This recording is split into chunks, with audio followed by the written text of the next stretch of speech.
Alhamdulillah wa syukrillah wa la hawla wa la quwwata illa billah.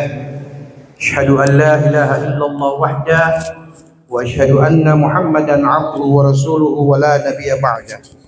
Allahumma salli wa sallim wa karrim wa 'azzim wa syarrif ala sayyidina Muhammad ibn Abdillah wa ala alihi wa sahbihi wa mawalah.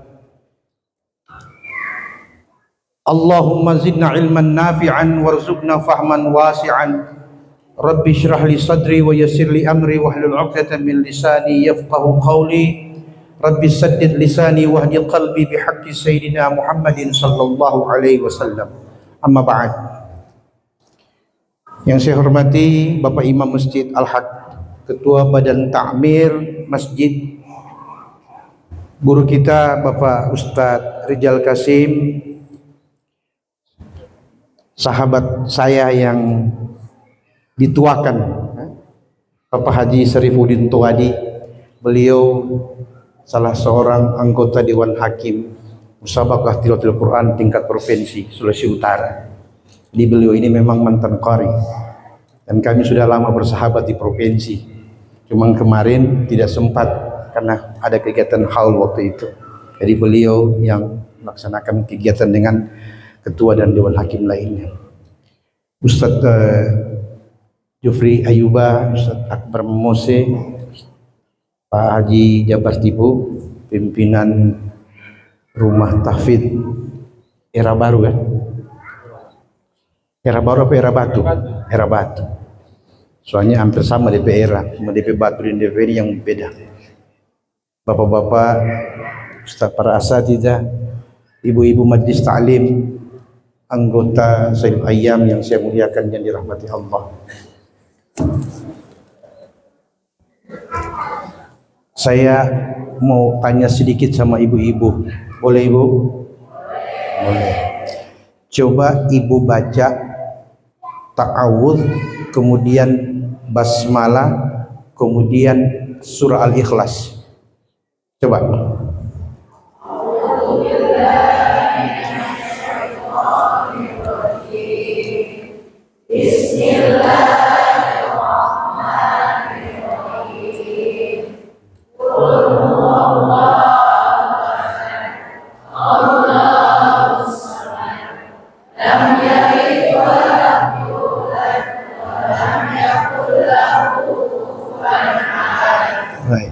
Coba ibu-ibu baca kalimat hasbalah. Hasbalah itu hasbunallah wa ni'mal wakil. Itu hasbalah namanya.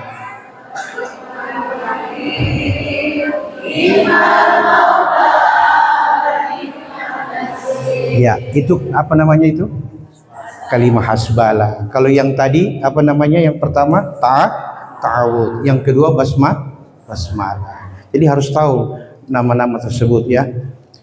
Ibu, dalam pembacaan Quran yang ibu-ibu baca itu ada benarnya. Satu di antara yang benar. Tapi tahukah ibu-ibu, ada 4 cara membaca ta'awudz, basmalah dan surah. Dalam kitab tafsir Al-Ahkamul Quran ini saya pegang, itu dijelaskan. Yang pertama disebut dengan qat'ul jami', yaitu qiraatul qiyasi namanya. Apa itu qat'ul jami'? Membacanya putus-putus. A'udzu billahi minasyaitonir rajim.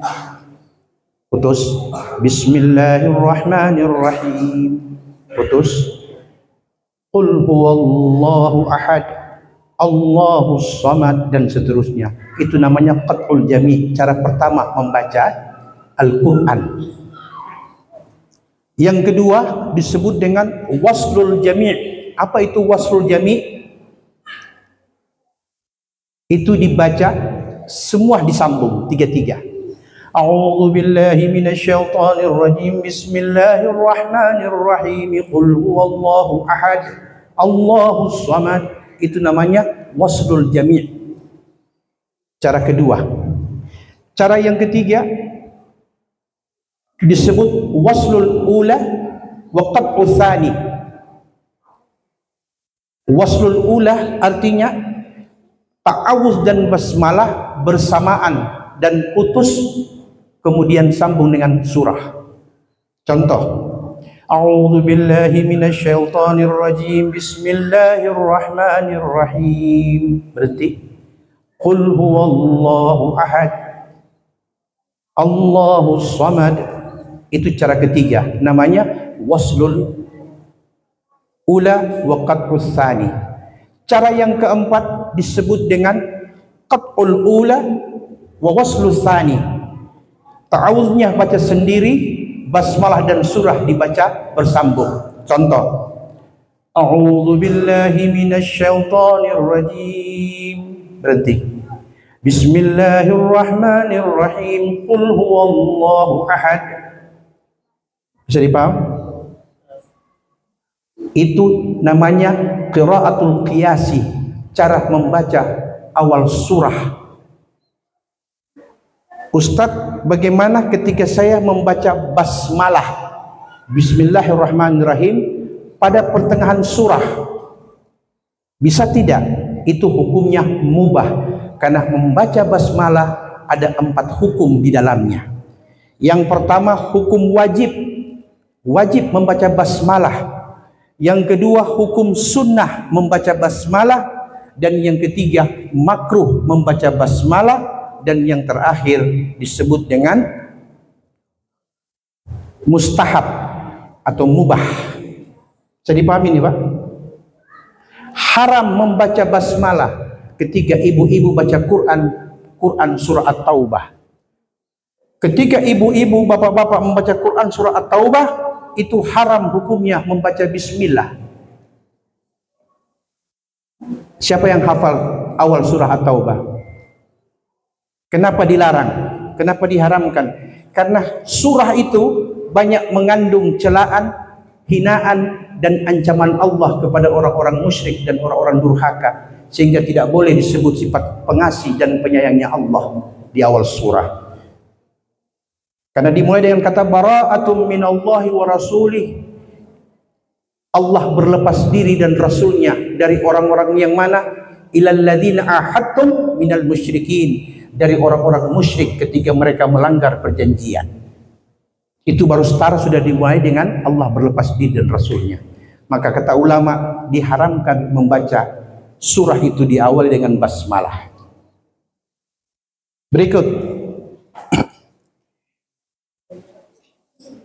membaca surah Al-Fatihah. Membaca surah Al-Fatihah itu ada 2 hukum basmalah itu dibaca. Ada yang mengatakan wajib membaca basmalah bismillahirrahmanirrahim pada surah Al-Fatihah. Siapa yang berpendapat seperti itu? Itulah pendapatnya golongan Syafi'iyah, yang mengatakan orang yang membaca Al-Fatihah tidak membaca basmalah tidak sah bacaan Fatihah. Yang menganggap sunnah yaitu golongan Hanafiyah dan golongan Malikiyah. Mereka itulah sebabnya kalau di Makkah kita sholat, pasti imamnya akan langsung mengucapkan alhamdulillahi rabbil alamin dan seterusnya. Dia membaca basmalah tapi sir, tidak keras. Kenapa? Karena mereka menganggap basmalah itu bukan bagian dari surah Al-Fatihah. Bisa difahami nih, Bu? Tetapi golongan Syafi'iyah mengatakan tidak. Basmalah itu 1 di antara 7 ayat pada surah Al-Fatihah. Pertanyaan muncul, kalau yang menganggap itu sunnah, berarti mereka menganggap bahwa basmalah itu bukan 1 surah, 1 ayat dalam surah Al-Fatihah. Karena surah Al-Fatihah juga nama lainnya adalah Ummul Kitab, Sab'ul Masani. Ya, Sab'ul Masani artinya 7 ayat yang dibaca berulang-ulang di setiap rakaat. Bisa dipahami nih, Bu? Baik. Berikut. Kalau dibaca berarti cukup 7 ayat. Tapi kalau tidak dibaca, dianggap sunnah, berarti cuma jadi 6 ayat. Siapa kira-kira ulama yang mengatakan bahwa surah Al-Fatihah itu cuma 6 ayat? Siapa? Dari zaman Nabi sampai hari kiamat tidak akan ada ulama mengatakan bahwa Al-Fatihah hanya 6 ayat. Terus Ustadz, yang tidak dibaca basmalah bagaimana? Basmalahnya tidak dihitung sebagai satu ayat di 7 ayat Al-Fatihah, tapi pada ucapan ayat terakhir, ayat ke-7. Ya, kalau kita hitung basmalah, kalau kita tidak hitung pada kata siratal ladzina an'amta alaihim, itu ayat ke-6. Jadi alhamdulillahirabbil alamin ayat pertama. Ar-Rahmanir Rahim ayat kedua. Dan seterusnya sampai pada siratal ladzina an'amta alaihim, dia berhenti. Kenapa? Karena itu ayat yang ke-6 dari surah Al-Fatihah. Baru ghairil maghdubi alaihim waladdallin, itu ayat ke-7. Itu sebabnya orang membaca Al-Fatihah, perhatikan, kalau dia mengikuti bacaan Syafi'iyah, mengeraskan basmalah pada salat-salat yang zahar, dia contoh Bismillahirrahmanirrahim, Alhamdulillah dan seterusnya, maka pada bacaan ayat ke-7 surah Al-Fatihah, yaitu siratal ladzina an'amta alaihim, itu tidak boleh berhenti, makruh, karena dia akan jadi 8 ayat. Bisa dipahami nih Bu? Jadi bacaannya bagaimana? Langsung sambung. Siratal ladzina an'amta alaihim ghairil maghdubi alaihim waladdallin. Begitu. Kalau yang baca bismillah. Ini cara membaca ketika sholat. Hal-hal yang kecil begini kadang-kadang kita tidak mengerti. Manfaat majlis ta'lim inilah satu di antaranya. Berikut, ibu-ibu kalau baca ta'awudz bagaimana? Coba sebutkan tadi.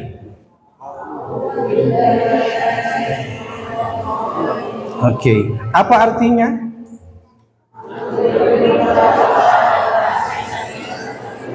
Yang terkutuk. Dalam bahasa Arab, terkutuk itu mal'un, bukan rajim. Ya. Jadi apa arti rajim?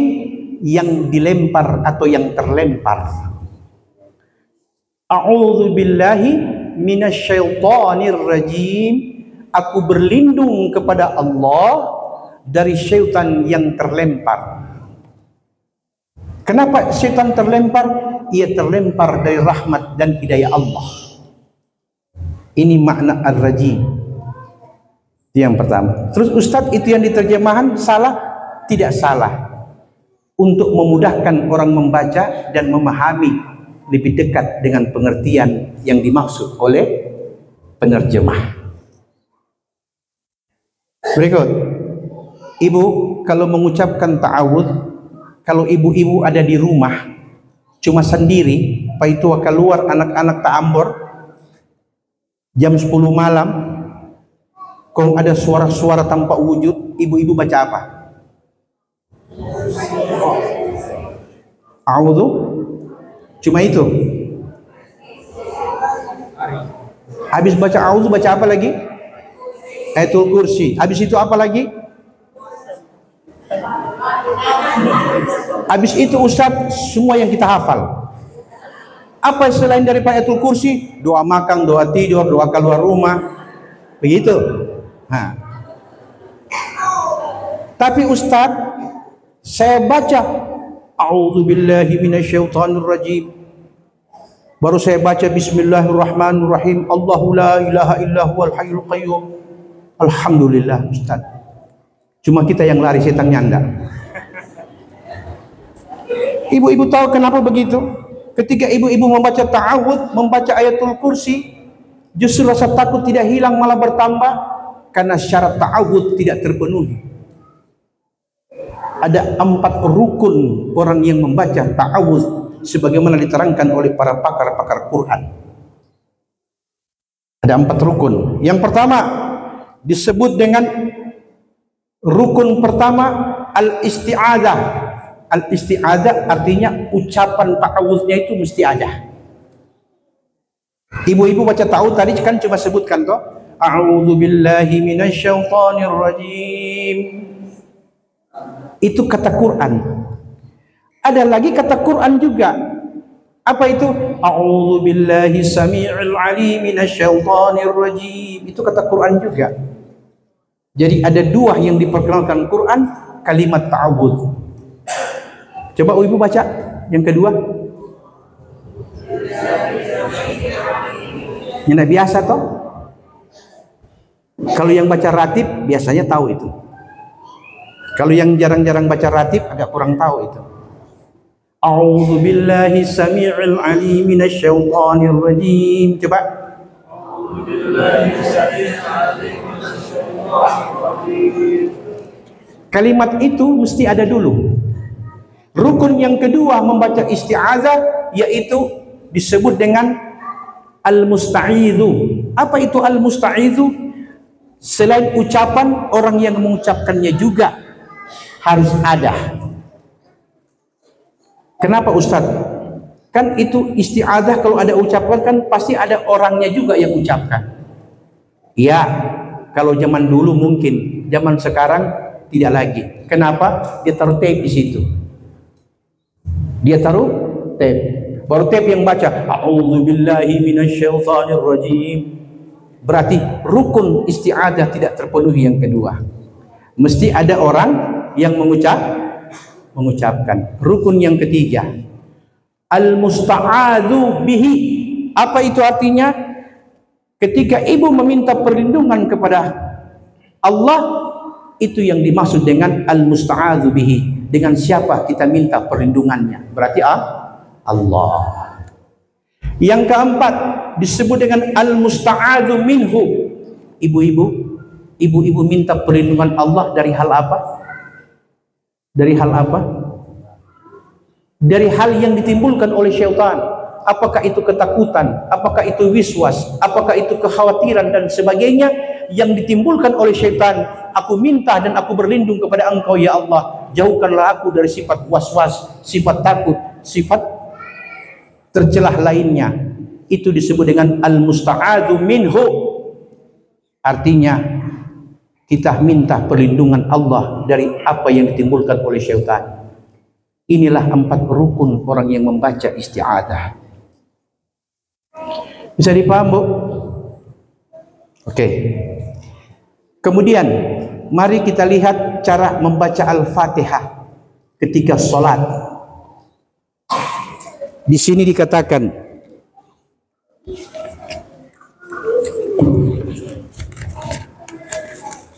sebuah hadis Rasul sallallahu alaihi wasallam, sabata 'anil Nabi sallallahu alaihi wasallam annahu qala, telah diriwayatkan dari Nabi Muhammad sallallahu alaihi wasallam bahwasanya beliau berkata, berfirman Allah Subhanahu wa taala, qusimatis shalah baini wa baina 'abdi nisfain. Kata Allah, orang yang baca Fatihah di waktu salat, Allah berkata kepada orang yang membaca Fatihah, apa kata Allah? Qusimatis shalah baini wa baina 'abdi nisfain. Sesungguhnya aku telah membagi bacaanmu itu menjadi 2 bagian, kata Allah. Al-Fatihah menjadi dua bagian. Yang pertama, fanisfu hali, bagian yang pertama untukku, kemudian wali abdi ma sa'alah, dan apa yang diminta oleh hambaku itu yang akan aku kabulkan. Yaqulu abdu, nah ini bagian Allah ini. Allah punya bagian.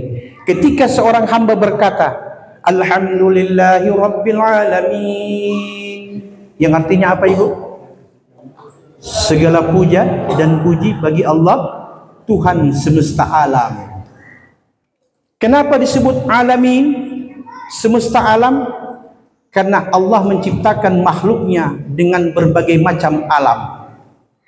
Yang kita alam dunia, yang dibawa alam bawah tanah, yang di sana namanya alam kehutanan, yang di sini namanya alam kelautan, dan semua tidak bisa saling menukar posisi, pasti mati. Yang di sini pindah di laut, yang di laut pindah di sini, mati. Allah yang menjaga seluruh alam itu. Allah pula yang memelihara dan menentukan rezeki masing-masing setiap makhluk yang ada di alam itu.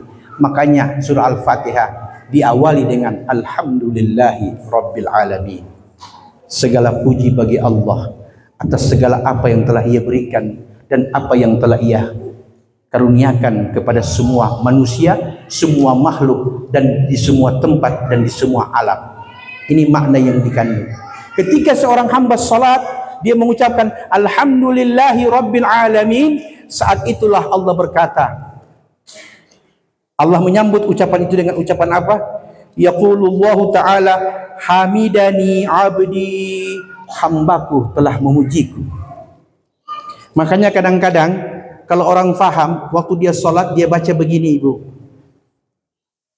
Bukan pakai sholat tarawih ya. Ini sholat orang yang faham. Bismillahirrahmanirrahim. Ada sedikit.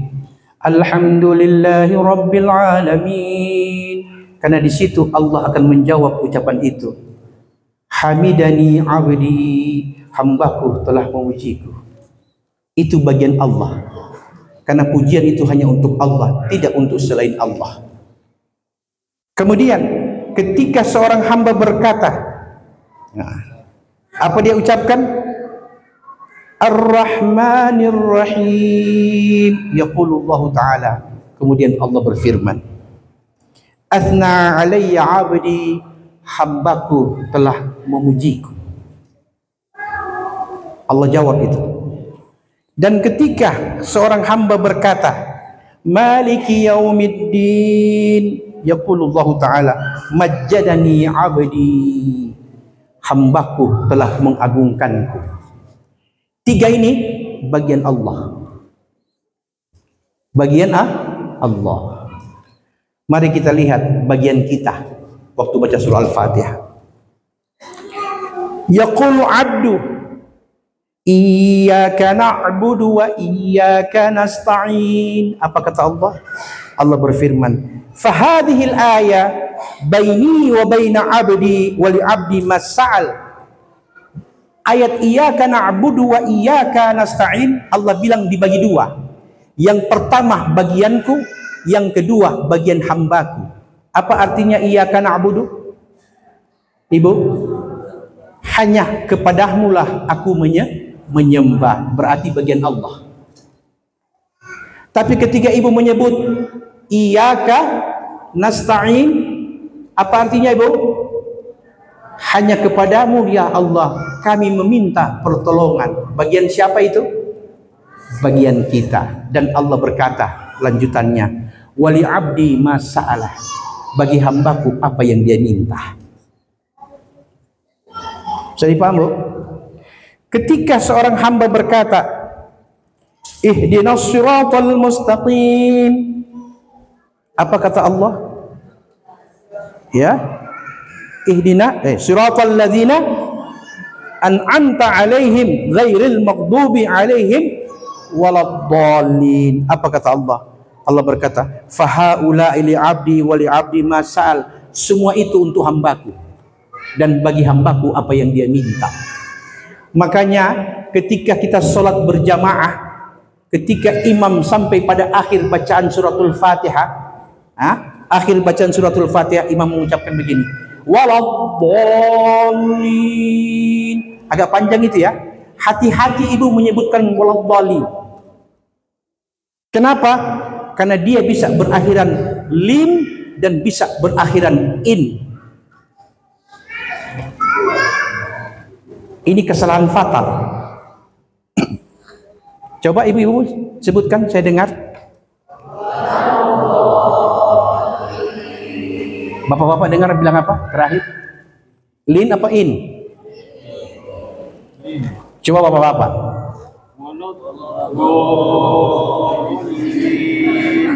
Ibu-ibu dengar apa? Lin.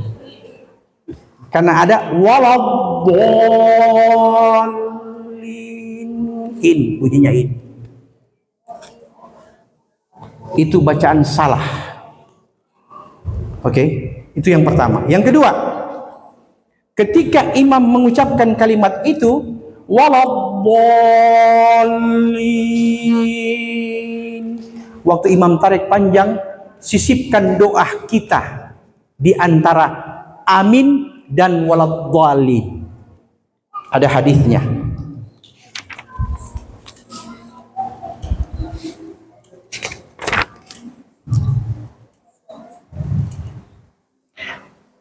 Rasulullah sallallahu alaihi wasallam bersabda, "Idza ammanal imam fa aminu fa innahu man wafaqa qawluhu qaulal malaika ghufira lahu ma taqaddama min dzambih." Ketika imam mengucapkan waladdallin, makmum itu akan disambung dengan amin. Itu amin kita bersamaan dengan aminnya malaikat, kata Nabi. Maka sisipkan hajatmu di antara waladdallin dan aminnya malaikat. Contoh, imam berkata waladdallin, ya Allah, mudah-mudahan dapat bayi tua baru. Malaikat yang ada di sebelah-sebelah amin. Allah kabul itu. Yang penting ta'awuznya sesuai rukun, basmalahnya sesuai hukum, dan bacaan Fatihahnya sesuai aturan. Maka sholat kita akan berubah dan berpengaruh pada bacaan dan jiwa kita.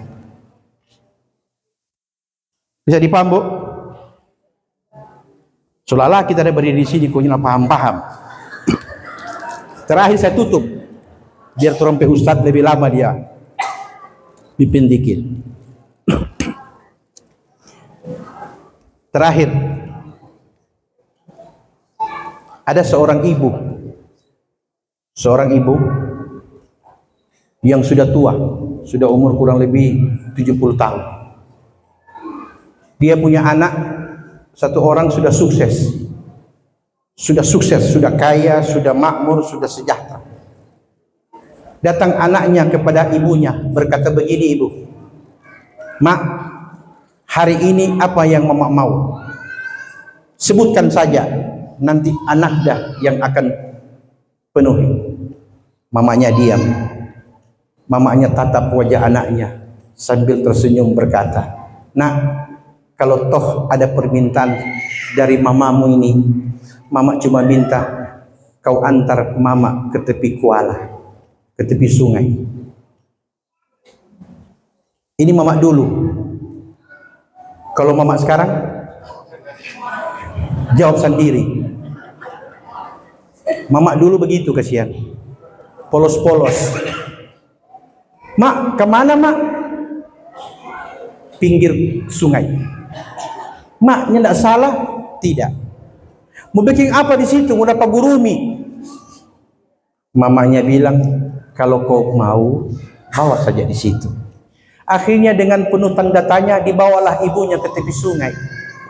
Ibu-ibu tahu sampai di sungai apa yang ibunya berkata kepada anaknya sambil menunjuk di sebelah sungai seekor burung belibis yang sedang lompat-lompat. Ibunya bertanya, nak, burung apa itu? Si anak menjawab, burung belibis mama. Ada lagi burung satu lagi, belibis lagi keluar lagi. Mamanya tanya lagi, yang itu burung apa, mak? Dia bilang, belibis. Kalau tadi bagaimana mimiknya? Belibis, mak. Mama tanya yang kedua dengan burung yang sama, apa dia jawab, mak? Belibis. Datang lagi burung yang sama, ditanya lagi oleh ibunya, kalau yang itu burung apa, mak? Enak. Kira-kira bagaimana jawab anaknya?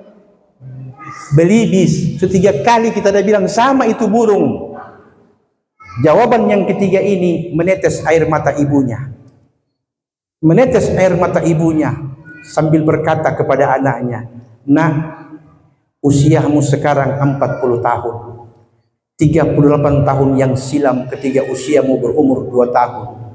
27 pertanyaan yang sama kau ajukan kepada ibumu. Ibumu menjawabnya dengan sabar sambil membelai kepalamu. Hari ini Baru 3 kali pertanyaan yang sama kuajukan. Sudah 2 kali engkau membentak ibumu ini. Nasihat yang singkat, tapi itu yang banyak kita lakukan di akhir zaman. Ibu jadi jongos, ibu jadi asisten rumah tangga dengan satu alasan yang sederhana. Mama kalau jaga cucu lebih baik daripada asisten rumah tangga. Datang mama darah tinggi, mama jawab, mulai dari ngana sampai ngana anak mesti kita jaga lagi. Oke? Tepat apa yang dikatakan Nabi. Tidak akan terjadi hari kiamat sebelum seorang wanita menjadi pembantu atas anak yang ia lahirkan. Bisa dipaham, Bu? Siapakah mama yang dimaksud? Mama kandung dan mama mertua. Kenapa mama mertua masuk? Karena hukumnya dalam Islam sama hukumnya, tidak batal air wudhu. Durhaka sama mertua, karmanya sama dengan durhaka sama orang tua. Karena orang tua ada 2, ada orang tua dan ada manusia tua. Siapa orang tua itu? Orang yang patut dituakan, itulah orang tua yang menjadi teladan. Tapi ketika dia tidak bisa menjadi teladan bagi anak-anaknya, namanya manusia tua, hanya sekedar menghabiskan umur di muka bumi. Saya sering lihat di TikTok, umur sebuah tanah, muka sopeot, pantas sokempot, ada bagoyang-bagoyang lagi kau pegang bir. Kita mau istighfar, bukan kita yang bekeng. Nyanak mau istighfar, nyanak mampu kita mulia. Dan itu merupakan realita akhir zaman. Terakhir, ini saudara butulin. Kisah apa, Ibu? Kisah ketika ada rumah yang dibangun 3 tingkat. Rumah dibangun 3 tingkat. Jadi ada tukang kerja. Ini tukang, yang satu di atas, yang lain di bawah. Rupanya ini tidak ada tali, tidak ada apa namanya itu, trol. Karena suara bising di bawah, suara palu-palu di atas, yang di atas teriak-teriak panggil yang di bawah. Oi, hey. Karena dia ada perlu sesuatu untuk diambil dari bawah. Orang yang di bawah tidak dengar panggilan orang di atas. Akhirnya yang di atas berpikir, bagaimana caranya supaya yang di bawah lihat ke atas? Kira-kira ibu-ibu ada cara? Dia dapat akal. Dia ambil uang koin. Uang koin dia buang. Waktu jatuh di depan orang yang orang di bawah lihat begini koin, dia ambil itu koin. Kasih masuk, tapi tidak lihat ke atas. Kalau ibu-ibu bikin apa itu? Yang di atas bilang rencana A gagal, maju rencana B. Apa ibu? Dia ambil itu batu kerikil, dia lempar ke bawah, kena di kepalanya orang yang ada di bawah. Betul. Langsung spontan dia lihat ke atas, siapa yang melempar? Oke, ibu, inilah kita manusia. Ketika Allah beri nikmat setiap saat, tidak pernah kita mengarahkan tangan ke langit meminta dan menghadap kepada Allah Rabbul Jalil. Namun ketika Allah beri musibah yang sedikit, tidak sedikit kita menyalahkan Allah, seakan-akan Allah penyebab musibah ini. Dalam Quran surah Asy-Syura ayat 30.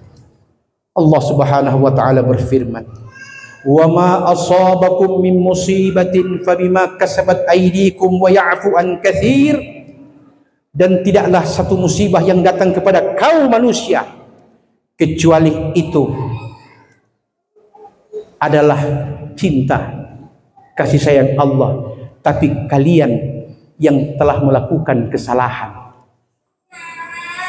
Musibah yang datang kepada kalian, kata Allah, itu diakibatkan oleh ulah-ulah tanganmu juga, sedangkan Allah terlalu banyak memaafkanmu. Persoalan yang sederhana. Mengapa makin marak majelis taklim, makin marak di mana-mana majelis taklim, tapi hal-hal yang berkaitan dengan hal-hal pokok ibadah saja, ta'awudz saja, banyak yang tidak faham. Karena majelis taklim hanya dikumpulkan untuk sekedar bagaimana kita bisa saling silaturahim, tidak lebih. Bahkan ada yang lebih hot, namanya majelis taklim, tapi dari pembukaan sampai penutupan arisan terus. Ini majelis taklim atau majelis arisan? Bisa dipaham. Di mana-mana kita harus sampaikan ini. Karena apa? Umat kita, sebagaimana dikatakan Ustaz Jufri Ayuba tadi, gampang diadu domba, gampang difitnah, gampang dicerai-beraikan. Karena apa? Karena ibu sebagai ibu rumah tangga, bapak sebagai kepala rumah tangga, sama-sama tidak faham agamanya, sehingga ia tidak tahu yang mana yang benar dan mana yang salah. Sekarang lagi gempar-gempar sekarang itu habaib-habaib dicela dan dihujat. Oke? Banyak. Sekarang pertanyaannya adalah, kalau seperti yang dikatakan oleh Imad bahwa habaib-habaib itu bukan keturunan Rasul, oke? Katakan itu benar. Kalau itu memang benar. Tapi kalau seorang habaib mempunyai ilmu, mempunyai kesalehan, keteladanan, apa tidak boleh kita ikut?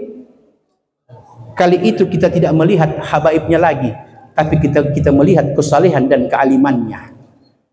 Fas'alu ahla dzikri in kuntum la ta'lamun, kata Quran. Ikuti dan lihat orang-orang yang berilmu, tanya kepada mereka. Kalau itu yang kita jadikan dasar, maka tidak akan ada lagi ilmu yang akan umat dapati. Ingat ibu, dalam sabda Nabi yang diriwayatkan oleh Imam Bukhari dan Imam Muslim, Nabi kita Muhammad SAW mengingatkan pada akhir zaman. Apa kata beliau? Innallaha la yaqbidu ilman intiza'an min ibadih, walakin yantazi'u bighadil ulama hatta lam yubka aliman. Ittakhadhan nasu ru'asa juhala fasu'ilu fa'aftu bighairi ilmin dhalla wa dhallu. Rawahul Bukhari wa Muslim. Apa artinya? Sesungguhnya di akhir zaman Allah tidak akan mencabut ilmu agama dengan sekali cabut dari hamba-hambanya. Tidak. Tapi Allah akan mencabut ilmu agama itu dengan mematikan satu demi satu ulama-ulamanya. Sehingga kau dapati nanti di akhir zaman tidak ada lagi seorang ulama, orang alim yang tertinggal di muka bumi ini. Saat itulah manusia berbondong-bondong mengangkat pemimpin-pemimpin agama yang tidak punya ilmu, kata Nabi. Dan ketika pemimpin-pemimpin itu ditanya soal hukum, maka ia berfatwa tanpa ilmu. Dia sudah sesat, menyesatkan orang banyak. Ini yang terjadi. Syukur alhamdulillah di daerah kita Sulawesi Utara, dengan sangat semangat saya melihat banyak sudah majlis-majlis taklim. Memang ada satu dua yang mengisi dengan kegiatan-kegiatan selain belajar, tapi kebanyakan betul-betul majlis taklim. Mereka belajar mengaji, mereka belajar ilmu tajwid, mereka belajar ta'lim dan sebagainya. Walaupun kita hidup di daerah mayoritas, tapi keislaman kita insya Allah terpelihara. Barangkali ibu-ibu, demikian yang bisa saya sampaikan, dan mohon maaf kalau ada kata-kata yang menyinggung perasaan. Dan bila ada yang baik, saya pikir dibawa pulang dan dihayati, itu baik bagi saya dan baik bagi kita semua. Demikianlah, wallahul musta'an. Assalamualaikum warahmatullahi wabarakatuh.